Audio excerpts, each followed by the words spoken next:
Bonjour à tous, bon voilà, je vais essayer de faire une vidéo, j'en ai jamais fait auparavant, mais bon, je me suis dit, pourquoi pas tenter, voilà, j'ai en ce moment un petit projet que je suis en train de développer que je trouve sympa, tout le monde me dit que je suis un peu fou dans ma tête, mais que c'était un projet intéressant, je me suis dit, pourquoi pas le faire partager, parce que c'est un truc quand même qui sera assez des sentiers battus, alors pour expliquer la chose, voilà, depuis quelques années, je fais un peu de circuit à moto ancienne. J'ai un 7,5 bol d'or que j'ai déjà pas mal modifié qui me sert à ça.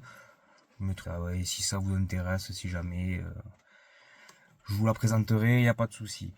Et le projet en question qui intéresse et qui est le but de cette vidéo, peut-être le but, si ça marche, d'en faire d'autres, si ça intéresse, et puis si ça marche pas, tant pis, c'est pas grave, j'ai pas besoin de ça pour vivre, et déjà que vous verrez, c'est un projet que je fais à temps perdu, que j'ai très peu de temps, donc imaginez même pas le temps qu'il me faut pour faire cette vidéo et la monter, donc ça va être long, très, en gros, pour planter le décor.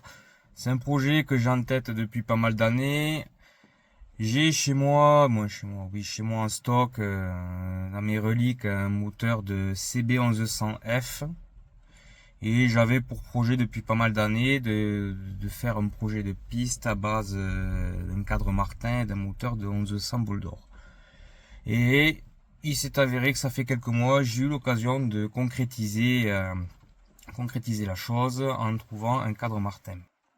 Ce cadre Martin n'est pas du tout prévu pour ce moteur-là. Voilà, parce qu'il s'agit je mettrai de toute façon des photos pour expliquer. Il s'agit d'un cantilever Martin première génération, donc qui est équipé des Kawasaki, des Suzuki GS. Je crois qu'il y a eu certains 7,5 fours aussi qui en ont été équipés, donc je vous laisse imaginer la chose. Le moteur du Boulder n'est pas du tout prévu pour rentrer dedans. Voilà, le moteur est beaucoup trop grand. Et il a fallu, on va dire, que je joue du levier, quoi. On va dire ça comme ça. Il a fallu que je retravaille pas mal le cadre, mais je vous ferai une vidéo pour présenter la moto directement. Après là, je peux vous joindre quelques photos que j'ai fait lors de mes premiers essais, des premières modifs. Voilà, le cadre que j'ai acheté. Bon, j'ai le cadre, j'ai le bras oscillant qui est un bras oscillant de ce cantilever seconde génération. Donc c'est un bras rectangulaire, pas un bras rond comme il va être le cadre. Mais bon, ça me pose pas de problème. De toute façon, quitte à être dans la modif, autant modifier à fond, se faire plaisir. Après voilà, il faut savoir que c'est une machine qui, si ça marche bien, c'est pareil, un truc qui me taraude pas mal depuis pas mal d'années également. Parce que voilà, je fais essentiellement de la démo en classique ancienne. Pourquoi pas engager cette machine en endurance, faire de l'endurance classique avec. Il y aurait quelque chose de pas mal à faire, parce que le 1100F d'usine, si ma mémoire est bonne, fait 105 ou 110 chevaux, une connerie comme ça. Et je sais qu'il est très faisable et très facile d'en faire sortir au moins 140 sans trop préparer un moteur, le mettre à mal pour que ça reste quand même fiable et endurant par ailleurs. Et avoir un moteur quand même coupleux, très joueur. Avoir une bonne partie cycle, même en gardant le bras Martin, parce que j'ai gardé le bras Martin, je trouve magnifique, c'est oscillant. Donc mettre des trains modernes en 17 pouces, mettre une bonne fourche, des bons freins, affûter un peu tout ça, voir les angles. Mais bon, je laisserai la place aux images, aux photos.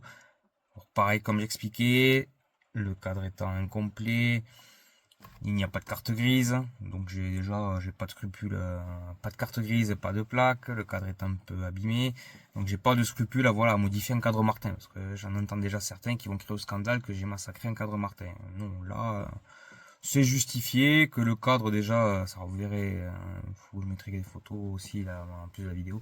Le cadre c'est un cadre pas chromé nickelé, voilà, le terme exact c'est un cadre nickelé. Nickelage est pas parfait, il est abîmé par endroits, il y a une butée de direction cassée si j'ai bonne mémoire. Qu'est-ce qu'il y a d'autre? Oui, je crois que la boucle arrière était vrillée, il a fallu que je déboucle la boucle arrière. Les sous-bassements, personne à qui j'ai acheté le cadre, les supports de repose-pied, platine de repose-pied étaient déchirés, donc il fait reprendre ça. Du coup, le chrome avait été caché à la bombe. Bon, donc c'est pas très esthétique. Puis moi déjà en modifiant cadre, en enlevant des morceaux de tubes par-ci par-là, je me suis aperçu déjà que les tubes du cadre étaient corrodés à l'intérieur. Donc comme je dis, voilà, modifier un cadre comme ça ne me porte pas peine. Oui, ça aurait été, oui, parce que j'ai un autre cadre que j'ai revendu. J'avais un M16, effectivement, un M16 Martin. Effectivement, modifier le M16 Martin qui est un peu moins répandu, ça aurait été un peu plus dommage. Mais bon, là, voilà, j'ai pas de scrupule à modifier ce cadre. J'ai plein de pièces à fabriquer. Du coup, il faut que je réinvestisse sur un tour à métaux pour usiner des axes, des bagues, des excentriques. Vous verrez ça en image. Ça prend du temps que j'étais pas forcément pour l'instant, mais ça pourrait, je pense, sortir un projet assez sympathique. Ça, une moto assez sympa. Je pense que ça peut marcher pas trop mal parce que vous verrez le moteur fait gigantesque dans ce cadre. Donc le cadre est quand même assez ramassé, donc ça fait une moto assez ramassée. Je pense que en conduite, ça devrait donner un truc sympa. Bon, après les essais que j'ai fait, premiers essais que j'ai fait, parce que bon, j'ai pas encore les roues, je cherche, je trouve pas trop ce que je veux pour l'instant. Bon, après, si, je sais ce que je veux, mais idéalement, c'est hors de budget, hors d'atteinte pour moi, parce que j'aimerais trouver des jantes d'IMAG. Je sais qu'elles se fabriquent encore en neuf, et je les voudrais en plus en 17 pouces, pour reprendre ce qui se faisait, notamment sur les motos d'AMA Superbike dans les années 80, notamment la Boldor Freddy Spencer, les dernières générations qui étaient équipées justement de jantes D-Max et H3 noir en 3 branches que j'adore, qui étaient en 18 à l'arrière et 16 à l'avant. Moi je voudrais faire une monte en 17-17, histoire d'unifier la chose et que ça soit quand même pas mal avec une bonne fourche. Bon, là c'est pas le sujet, et je pense que si j'arrive à les monter un jour, oui, mais j'aurais déjà fini la moto soit déjà roulante bien avant que j'arrive à monter ces jantes là. Donc pour l'instant je me rentrerai sur autre chose, je pense.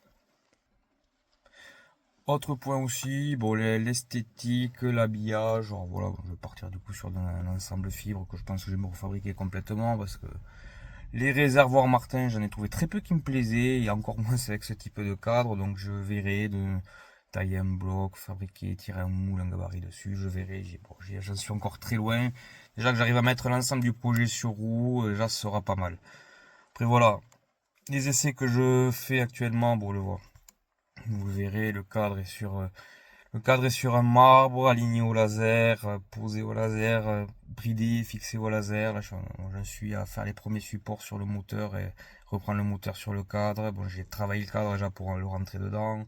Il a fallu que je vire des renforts du cadre, je vais en remettre d'autres, en retravailler d'autres, là n'est pas la question. Mais c'est du boulot. J'avoue que c'est du boulot, ça me prend du temps que je n'ai pas forcément.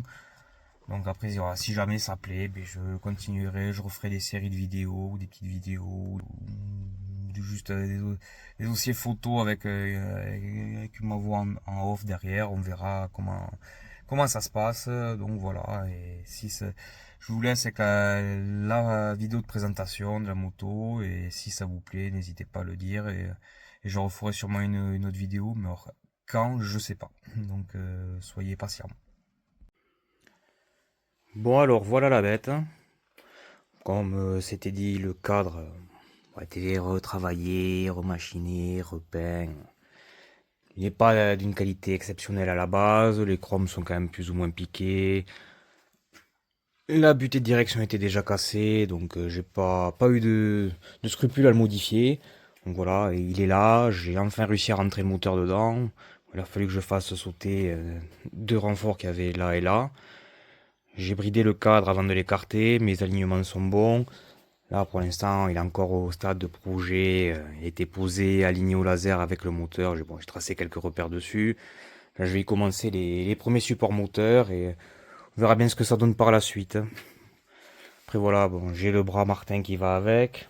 Dans l'idéal, je dis bien dans un idéal, j'aimerais garder le bras et mettre des roues quand même plus modernes avec une montre notamment en 17 pouces. De ce que j'ai pu me renseigner et trouver, la plupart sont équipés de roues grand maximum en 160, donc je pensais m'orienter vers du 600 CBR de 96. Pour la roue arrière, ça fait 160, ça me va très bien. Et pour l'avant, je pensais faire un gros micmac. Un gros micmac, c'est un bien grand mot.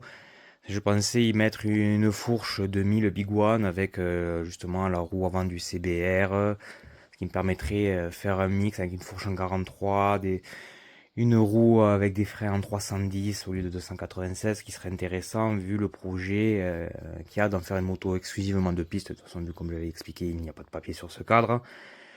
Et quitte à se faire plaisir au moins.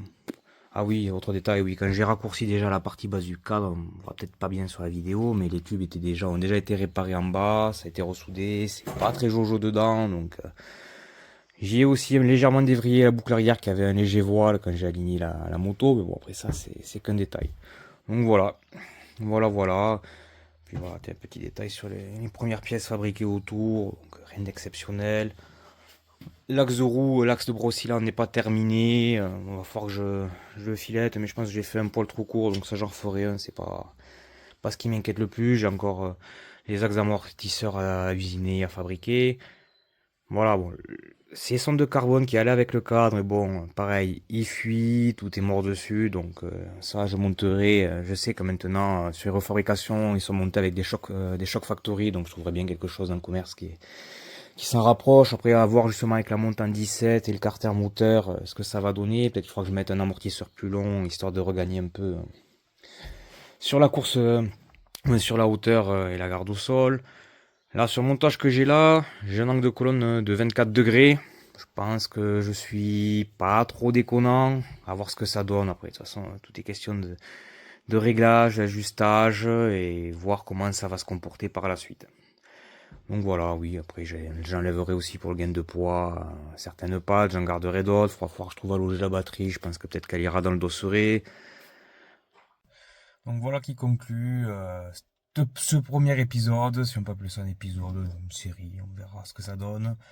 Voilà, du travail en perspective, rien d'insurmontable, faut avoir des bases et des connaissances techniques, certes, que j'ai apprises, que je mets en pratique. Donc vous inquiétez pas pour moi, je sais quand même où je mets les pieds. C'est pas totalement irréfléchi, vous verrez, le cadre sera amené à évoluer, je vais faire des rajouts de renfort dessus, il y aura un faux berceau sous le moteur pour reprendre l'avant et l'arrière. Il y aura des renforts latéraux au niveau des bases et cylindres du cadre qui reprendront le cadre en lui-même, un peu comme les cadres de seconde génération. Donc vous verrez, tout ça est amené à évoluer, sera retravaillé, renforcé. Je fais pas semblant quoi. Disons que je sais où je mets les pieds quoi. Je m'aventure pas en terrain inconnu. Je sais ce que je veux. J'ai l'idée de ce que je veux, même si ça reste encore un brouillon sur le papier. Je sais où je mets les pieds. Je sais qu'il y a des choses qui vont être amenées à évoluer, notamment l'amortisseur arrière. Ça sera prévu sûrement que de carbone je changerai, mais il sera sûrement plus long pour monter la garde au sol parce que en étant 17, le moteur étant gros, en allant chercher bas, j'aurai jamais assez de garde au sol, donc je vais relever l'ensemble de la machine. Après la fourche que j'ai en tête d'y monter dessus risque pas mal me rehausser la machine également, donc l'un dans l'autre, ça devrait tenir la route. Bon, mais ça, voilà, c'est les prémices, c'est les ébauches, ça se construit petit à petit. Et ça ira en avançant, je m'inquiète pas sur ça, même s'il faut, comme je l'ai précisé depuis le début, il faudra du temps, de la patience, du budget, ça c'est le nerf de la guerre, malheureusement. Budget que j'aurai petit à petit, que je peux pas avoir d'un coup, que je peux pas me permettre de lâcher d'un coup, parce que c'est trop important, même.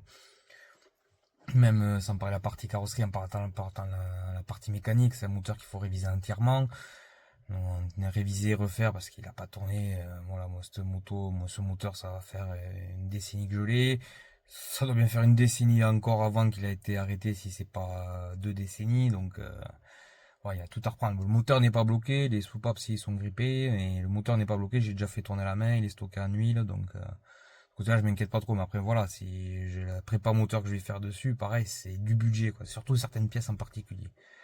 Donc voilà, vous serez amené à suivre ce projet si ça vous dit. Après, si ça vous dit, si ça vous intéresse, vous serez amené à le suivre, vous verrez l'évolution petit à petit. Mais bon, soyez pas trop pressés, n'attendez pas une vidéo toutes les semaines ou tous les mois peut-être. Donc ça risque d'être beaucoup plus long que ça. Pour conclure, je dirais pas rester à l'écoute, regardez de temps en temps, je sais pas, abonnez-vous, ça m'étonnerait. Je vais pas vous dire de vous abonner parce que j'ai pas l'impression de faire une chaîne ultra vivante. Suivez de temps, suivez si ça vous dit, suivez l'évolution de la chose, voir où ça va, où ça mène. Mais surtout, soyez pas pressés. L'essentiel, faites-vous kiffer. Allez, sur ce, à plus.